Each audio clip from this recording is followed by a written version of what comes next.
নমস্কাৰ বন্ধু বান্ধৱীসকল, আগবাঢ়িছোঁ আসাম জিকেৰ কেইটামান অতিশয় গুৰুত্বপূৰ্ণ প্ৰশ্নৰ উত্তৰৰ মাজলৈ।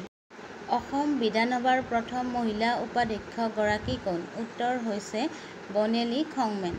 প্ৰথম ভ্ৰাম্যমাণ থিয়েটাৰখন কি? উত্তৰ হৈছে নটৰাজ থিয়েটাৰ।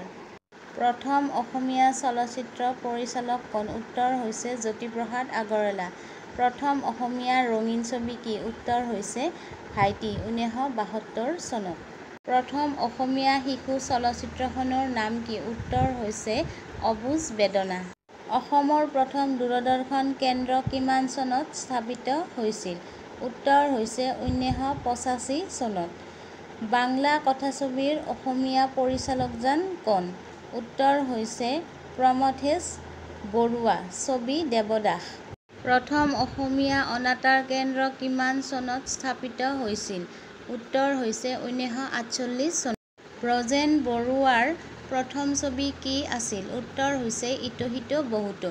প্ৰথম অসমীয়া কথাছবিৰ নায়িকা গৰাকী কোন আছিল?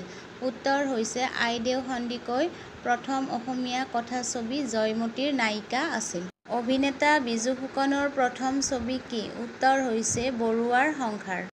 থেংকছ ফৰ ৱাচিং, লাইক, ছাবস্ক্ৰাইব এণ্ড শ্বেয়াৰ।